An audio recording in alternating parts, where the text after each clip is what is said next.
সবাইকে আবারও স্বাগত জানাচ্ছি আমাদের কেমিস্ট্রি ক্লাসে। আজকে আমরা কেমিস্ট্রি প্রথম পত্রের চতুর্থ অধ্যায় অর্থাৎ কেমিক্যাল চেঞ্জ অথবা রাসায়নিক পরিবর্তন চ্যাপ্টার সবচেয়ে গুরুত্বপূর্ণ একটা বিষয় নিয়ে কথা বলবো, সেটা হচ্ছে ভরক্রিয়ার সূত্র। তো এই ভরক্রিয়ার সূত্রটা এখানে বলা হয় ল অফ মাস অ্যাকশন। এটা খুবই গুরুত্বপূর্ণ একটা সূত্র। এই সূত্র থেকে আমরা কেপি কেসির ধারণা পাই। তাহলে চলো আমরা শুরু করি ভরক্রিয়ার সূত্র। তো দেখো এখানে ভরক্রিয়ার সূত্রটাকে বলা হয়েছে যে স্থির তাপমাত্রায় কোনো নির্দিষ্ট সময়ে কোনো রাসায়নিক বিক্রিয়ার হার বা গতিবেগ বিক্রিয়ক সময়ের সক্রিয় ভরের সমানুপাতিক। অর্থাৎ তাপমাত্রা যদি স্থির রাখি তাহলে কোনো রাসায়নিক বিক্রিয়ার যে কোনো মুহূর্তে অর্থাৎ নির্দিষ্ট একটা সময়ে বিক্রিয়ার গতিবেগ অথবা হার হবে বিক্রিয়ক পদার্থের সক্রিয় ভরের সমানুপাতিক। এখানে এই সক্রিয় ভর এই কথাটা খুবই গুরুত্বপূর্ণ। সক্রিয় ভর বলতে আসলে বোঝানো হয়, আমরা মনে রাখবো, যদি গ্যাসীয় পদার্থ হয় তাহলে সেক্ষেত্রে আমরা আংশিক চাপ বিবেচনা করব, এবং যদি আমাদের তরল পদার্থ হয় তাহলে সেক্ষেত্রে মোলার ঘনমাত্রা কনসিডার করব। অর্থাৎ এই সূত্রটাকে কিন্তু আমরা এভাবে বলতে পারি যে স্থির তাপমাত্রায় কোনো নির্দিষ্ট সময়ে কোনো রাসায়নিক বিক্রিয়ার হার বা গতিবেগ বিক্রিয়ক সমূহের মোলার ঘনমাত্রা অথবা আংশিক চাপের গুণফলের সমানুপাতিক। অর্থাৎ সক্রিয় ভর না লিখলে আমাকে মোলার ঘনমাত্রা অথবা আংশিক চাপ লিখতে হবে। তো এই কথাটা খুবই গুরুত্বপূর্ণ। এখন আমরা কিন্তু জানি যে যে কোনো একটা রাসায়নিক বিক্রিয়ার হারকে কিন্তু আমরা জানি যে হারকে প্রকাশ করা হয় dx ভাগ dt। অর্থাৎ রাসায়নিক বিক্রিয়ার হারকে কিন্তু প্রকাশ করা হয় dx ভাগ dt এটা দ্বারা। তো আমরা একটা বিক্রিয়া কনসিডার করে নিতে পারি। ধরো আমাদের a প্লাস b এরা হচ্ছে আমাদের বিক্রিয় পদার্থ, আর এখান থেকে আমাদের C প্লাস D হচ্ছে উৎপাদ পদার্থ তৈরি হবে।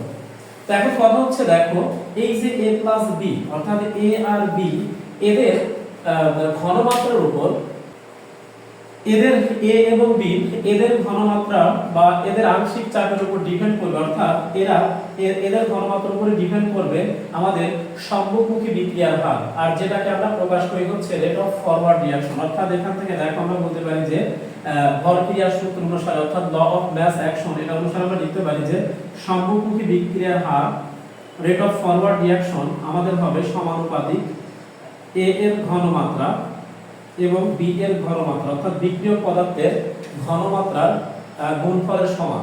এটা আমরা ঘনমাত্রা কনসিডার করছি। যদি আংশিক চাপ কনসিডার করতে তাহলে সেই ক্ষেত্রে আমাদের আংশিক চাপ বিবেচনা করা হতো। তাহলে আমরা যদি এখন পশ্চাৎমুখী বিক্রিয়া বলি, ধরো এখানে CRD, যখন CRD এর কথা চিন্তা করব তখন এরা কিন্তু ব্যাকওয়ার্ড রিঅ্যাকশন দেবে, অর্থাৎ পশ্চাৎমুখী বিক্রিয়া দেবে। সেই ক্ষেত্রে আমাদের ব্যাকওয়ার্ড রিঅ্যাকশন হার পশ্চাৎমুখী বিক্রিয়ার হারকে আমরা প্রকাশ করতে পারি rate of backward reaction RB। তাহলে এটা সমানুপাতিক হবে কিন্তু আমার C এর ঘনমাত্রা এবং আমার D এর ঘনমাত্রা এটার উপর। তো দেখো এটাই হচ্ছে মূলত আমাদের ভরক্রিয়ার সূত্র। অর্থাৎ আমরা বলতে পারি যে দেখো ভরক্রিয়ার সূত্রটা ছিল যে আমাদের সক্রিয় ভরের সমানুপাতিক। অর্থাৎ A আর B যখন আমাদের বিক্রিয়ক পদার্থ অর্থাৎ A আর B এর উপরে কিন্তু আমাদের সম্মুখমুখী বিক্রিয়ার গতিবেগটা ডিপেন্ড করবে, তখন এরা সমানুপাতিক হবে A আর B এর। আর C আর D এর যখন আমরা কনসিডার করব তখন এরা পশ্চাৎমুখী বিক্রিয়া দেবে, তখন এরা হয়ে যাবে আমাদের বিক্রিয় পদার্থ এবং A B হবে আমাদের উৎপাদ পদার্থ। সেই ক্ষেত্রে আমাদের রেট অফ ব্যাকওয়ার্ড রিঅ্যাকশন হবে আর B সমানুপাতিক C এবং D এর ঘনমাত্রা। তো তাহলে চলো এরপরে আমরা লক্ষ্য করি। লক্ষ্য করো এখন আমরা ভরক্রিয়ার সূত্রের গাণিতিক প্রকাশ এবং কেপি ও কেসি এর ধারণা নিয়ে আলোচনা করব। তো ভরক্রিয়ার সূত্রের গাণিতিক প্রকাশ আমরা ফার্স্টে দেখব হচ্ছে কেপি। তো দেখো আমরা এখানে ভরক্রিয়ার সূত্রের গাণিতিক প্রকাশ আমরা ফার্স্টে আলোচনা করব কেসি নিয়ে। তাহলে দেখো আমরা ফার্স্টে কেসি নিয়ে আলোচনা করব। তো দেখো কেসি, তো অ্যাকচুয়ালি দেখো কেসিটা আসলে কি? তো কেসিটাকে আসলে মোলার সাম্য ধ্রুবক বলা হয়। তো একটা রাসায়নিক বিক্রিয়া কতটুকু ভালো অর্থাৎ সেখান থেকে তুমি কতটুকু উৎপাদ পদার্থ পাবা সেটা কেসি এর মান থেকে বোঝা যায়। অর্থাৎ কেসি এর মান যত বেশি হয় সেখান থেকে বলা যায় যে ওই বিক্রিয়াটা তত বেশি ভালো বা ওই বিক্রিয়াটা থেকে তুমি তত বেশি প্রোডাক্ট পাবে। তো এখন দেখো ভরক্রিয়ার সূত্রের সাহায্যে আমরা কেসি রাশিমালাটা একটু দেখে আসি।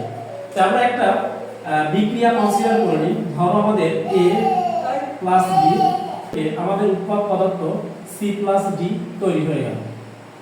তাহলে লক্ষ্য করো আমাদের A আর B হচ্ছে বিক্রিয় পদার্থ, এখান থেকে আমরা C প্লাস D উৎপাদ পদার্থ পেলাম। তাহলে এখন আমরা যদি বিক্রিয়ক এবং উৎপাদ পদার্থের ঘনমাত্রা যথাক্রমে a এর ঘনমাত্রা, তারপরে b এর ঘনমাত্রা, তারপরে c এর ঘনমাত্রা এবং d এর ঘনমাত্রা এগুলো আমরা বিবেচনা করে নিলাম। কেমিস্ট্রিতে আমরা মনে রাখবো কোনো কিছু থার্ড ব্র্যাকেটের মধ্যে দেখা মানে মনে রাখবো যে তার ঘনমাত্রাকে রিপ্রেজেন্ট করে। তো এখন কথা হচ্ছে আমরা কিন্তু জানি ভরক্রিয়ার সূত্র অনুসারে, অর্থাৎ আমার রেট অফ ফরওয়ার্ড রিঅ্যাকশনটা আমার এই a আর b যখন বিক্রিয়ক পদার্থ তাদের কিন্তু সক্রিয় ভরের সমানুপাতিক। অর্থাৎ এখান থেকে আমরা ভরক্রিয়ার সূত্র অনুসারে লিখতে পারি Rf সমানুপাতিক দেখো a এর ঘনমাত্রা এবং b এর ঘনমাত্রা। তাহলে দেখো এখান থেকে সমানুপাতিক চিহ্ন উঠে গেলে একটা ধ্রুবক আসবে k1। তো খেয়াল করো যেখানে এই k1 কে বলা হয় আমার সম্মুখমুখী বিক্রিয়ার গতিবেগ বেগের হার ধ্রুবক। তো এখানে দেখো আমি যদি আবার এই c আর d বিবেচনা করি, অর্থাৎ পশ্চাৎমুখী বিক্রিয়ার গতিবেগটা ভর রিঅ্যাকশন, তাহলে সেক্ষেত্রে দেখো এটা সমানুপাতিক হবে আমার c এবং d ঘনমাত্রা। এখন কথা হচ্ছে যে দেখো এরা উঠে গেলে r d অর্থাৎ রেট অফ ব্যাকওয়ার্ড রিঅ্যাকশন, এখান থেকে আমরা একটা কনস্ট্যান্ট পাবো এবং c এর ঘনমাত্রা এবং d এর ঘনমাত্রা। তো এখন কথা হচ্ছে দেখো আমরা এখান থেকে এখানে k2 টাকে বলা হয় পশ্চাৎমুখী বিক্রিয়ার গতিবেগ অথবা হার ধ্রুবক। তো এখন কথা হচ্ছে যে আমরা ভরক্রিয়ার এখন আমরা বলতে পারি যে যখন উভমুখী বিক্রিয়াটা সাম্যাবস্থায় উপনীত হয় তখন আমরা কিন্তু বলতে পারি যে আমাদের এই Rf আর Rb টা কিন্তু সমান হয়ে যায়, অর্থাৎ রেট অফ ফরওয়ার্ড রিঅ্যাকশন এবং রেট অফ ব্যাকওয়ার্ড রিঅ্যাকশন কিন্তু পরস্পর সমান হয়ে যায় এক কেমিক্যাল ইকুইলিব্রিয়াম অর্থাৎ রাসায়নিক সাম্যাবস্থায়। তাহলে দেখো রাসায়নিক সাম্যাবস্থা আমরা লিখতে পারি যে এখানে rate of forward reaction Rf এবং rate of backward reaction Rb এরা পরস্পর সমান। তাহলে দেখো এখান থেকে আমরা যদি ক্যালকুলেশন করি তাহলে দেখো এখান থেকে Rf সমান আমরা পেয়েছিলাম এখানে k1 a এর ঘনমাত্রা এবং b এর ঘনমাত্রা, তারপর এখানে k2 এখানে c এর ঘনমাত্রা এবং d এর ঘনমাত্রা। দেখো পরের লাইনটা ক্যালকুলেশন করলে আমরা এখান থেকে পাবো k1 ভাগ k2 দেখো c এর ঘনমাত্রা এবং d এর ঘনমাত্রা, নিচে a এর ঘনমাত্রা এবং b এর ঘনমাত্রা। এই যে k1 এবং k2 এই দুটো ছিল কিন্তু আমাদের একটা ছিল সম্মুখমুখী বিক্রিয়ার হার ধ্রুবক আর একটা ছিল আমাদের পশ্চাৎমুখী বিক্রিয়ার হার ধ্রুবক। তো এই দুটোর অনুপাতকে যেহেতু আমরা মোলার ঘনমাত্রা কনসিডার করছি, এই দুটোর অনুপাতকে দেখা হয় kc, আর এই kc সমান এখান থেকে আমরা পাবো দেখো এখান থেকে আমরা এটা লিখেই ফেলতে পারি। এখন দেখো এখান থেকে আমরা kc এর ইকুয়েশন কিন্তু পেয়ে গেছি। এখন এই কথার মানে কি শোনো, তার মানে এখান থেকে আমরা বলতে পারি যে kc সমান উৎপাদ পদার্থের ঘনমাত্রার গুণফল এবং বিক্রিয়ক পদার্থের ঘনমাত্রার গুণফলের অনুপাত। তাহলে এখান থেকে আমরা খুব সহজেই কিন্তু সাম্য ধ্রুবক kc এর সংজ্ঞাটা দিয়ে দিতে পারি। তাহলে kc এর সংজ্ঞাটা হবে দেখো যে কোন উভমুখী রাসায়নিক বিক্রিয়ায় সাম্যাবস্থান থাকাকালীন উৎপাদ পদার্থের ঘনমাত্রার গুণফল এবং বিক্রিয়ক পদার্থের ঘনমাত্রার গুণফলের অনুপাতকে সাম্য ধ্রুবক kc বলা হয়। এই kcটার মান যত বেশি হয় ওই বিক্রিয়াটা তত বেশি ভালো হয়, সেখান থেকে তত বেশি প্রোডাক্ট উৎপন্ন হবে। তাহলে মনে হয় বিষয়টা পুরো বুঝতে পেরেছো। এরপর খেয়াল করো আমরা তখন যে বিক্রিয়াটা কনসিডার করছিলাম সেক্ষেত্রে কিন্তু মোল সংখ্যা 1 ছিল, কিন্তু যদি আমার বিক্রিয়ক এবং উৎপাদ পদার্থের মোল সংখ্যা যদি 1 এর অধিক হয় তাহলে সেক্ষেত্রে kc এর ইকুয়েশনটা কেমন হয় সেটা আমরা একটু দেখে আসি। তাহলে লক্ষ্য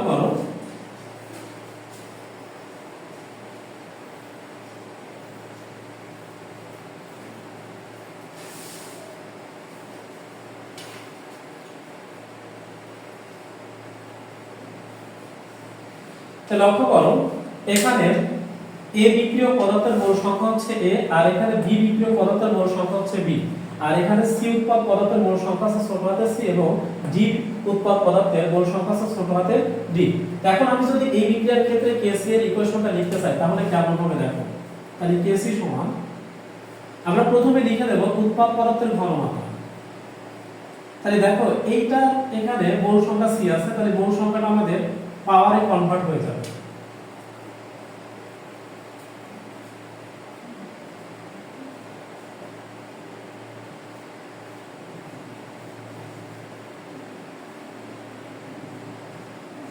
তাহলে লক্ষ্য করো এখান থেকে আমরা বুঝতে পারলাম যে মূল সংখ্যাগুলো পাওয়ারে কনভার্ট হয়ে যাবে। অর্থাৎ দেখো এখানে আমাদের a এর মূল সংখ্যা ছিল ছোট হাতের, সেটা এখন পাওয়ারে কনভার্ট হয়ে গেছে। b এর মূল সংখ্যা ছিল ছোট হাতের b, সেটা পাওয়ারে কনভার্ট হয়ে গেছে। ঠিক অনুরূপভাবে আমরা আরো কিছু সমীকরণ এর ক্ষেত্রে কেসিএর রাশিমালা নির্ণয় করে দেখতে পারি। যেমন ধরো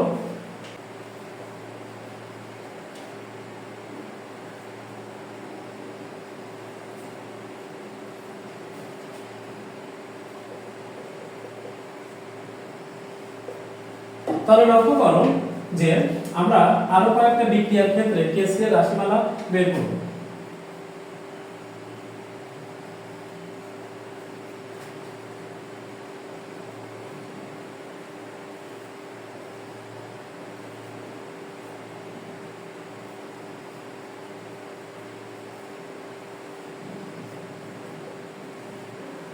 তাহলে দেখো এই তিনটা সমীকরণের ক্ষেত্রে আমরা কেসিএর রাশিমালা ভরক্রিয়ার সূত্র অনুসারে একটু দেখব। তো দেখো এক নাম্বার ইকুয়েশনে যদি আমি কেসিএর রাশিমালা বের করতে চাই, তাহলে দেখো এখানে কেসি সমান, দেখো আমাদের এখানে নাইট্রোজেন 1 মোল নাইট্রোজেন গ্যাস 3 মোল হাইড্রোজেন গ্যাসের সাথে বিক্রিয়া করে আমাদের 2 মোল অ্যামোনিয়া তৈরি করছে। তাহলে এই ক্ষেত্রে আমরা ফার্স্টে দেখো অ্যামোনিয়া এর ঘনমাত্রা কনসিডার করব। অ্যামোনিয়ার ঘনমাত্রা কনসিডার করলাম, আর এখানে 2 আছে, এই 2 হচ্ছে মূল সংখ্যা, তাহলে এটা আমাদের হচ্ছে পাওয়ারে কনভার্ট হয়ে যাবে। এখন খেয়াল করো যে নাইট্রোজেনের আগে 9 মানে কিন্তু 1 আছে, তাহলে মূল সংখ্যা হচ্ছে 1, তাহলে 1 হলে ঘাত লিখবো না। এখানে না হাইড্রোজেন আছে 3 মোল, তাহলে এখানে দেখো হাইড্রোজেনের ঘনমাত্রা লিখে পাওয়ার হবে 3। অর্থাৎ 1 নং সমীকরণের ক্ষেত্রে আমাদের কেসি এর রাশিমালা কিন্তু এমন হবে। 2 নং সমীকরণের ক্ষেত্রে যদি আমরা কেসি এর রাশিমালা বের করি, তাহলে খেয়াল করো কেসি সমান, আমরা এখানে হাইড্রোজেন আর আয়োডিন বিক্রিয়া করে আমাদের হাইড্রোজেন আয়োডাইড তৈরি করছে। তাহলে এই ক্ষেত্রে দেখো আমরা এখানে হাইড্রোজেন আয়োডাইডটাকে লিখেই ফেলবো। দেখো এটা 2 মোল তৈরি করছে, তাই আমরা এখানে এর উপরে স্কয়ার দিব, নিচে লিখবো হাইড্রোজেন, এটা 1 মোল, এটা আয়োডিন 1 মোল। এরপর আমরা যদি বলি 3 নাম্বার বিক্রিয়ার ক্ষেত্রে আমাদের কেসি এর ইকুয়েশনটা কেমন হবে, তাহলে একটু লক্ষ্য করো। তাহলে 3 নাম্বার বিক্রিয়ার ক্ষেত্রে দেখো আমাদের এখানে ফসফরাস পেন্টাক্লোরাইডকে তাপ দিয়ে এর তাপীয় বিয়োজনের ফলে ফসফরাস ট্রাইক্লোরাইড এবং ক্লোরিন তৈরি হয়েছে। তাহলে এখানে আমরা ফসফরাস ট্রাইক্লোরাইড এটার ঘনমাত্রা নিব এবং এখানে ক্লোরিনের ঘনমাত্রা নিব, আর নিচে আমরা লিখব PCl 5 এর ঘনমাত্রা। তাহলে এটাই ছিল আমাদের কেসি এর রাশিমালা উক্ত বিক্রিয়াগুলোর ক্ষেত্রে।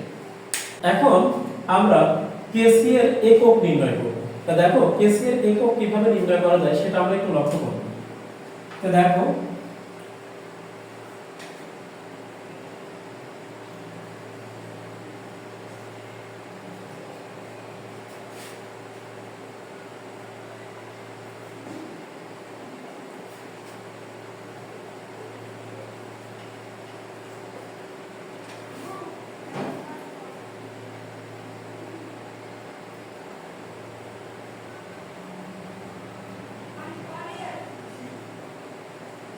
তাহলে লক্ষ্য করো আমরা এই দুটো বিক্রিয়ার ক্ষেত্রে কেসি এর একক নির্ণয় করা শিখব। তো কেসি এর একক আমরা প্রথমে যে পদ্ধতিটা শিখব সেটা হচ্ছে একটু লেন্থি প্রসেস, তারপর আমরা একটু শর্টকাট প্রসেসে শিখব। তো দেখো লেন্থি প্রসেসটা আমরা কিভাবে এটা লিখতে পারি। তো প্রথমে আমরা যেমন 1 নাম্বার বিক্রিয়ার ক্ষেত্রে ফার্স্টে আমাদের কেসি এর ইকুয়েশনটা লিখে ফেলতে হবে। তো দেখো কেসি এর ইকুয়েশনটা যদি আমরা লিখেই ফেলি, তাহলে আমরা এখান থেকে বলতে পারি দেখো অ্যামোনিয়া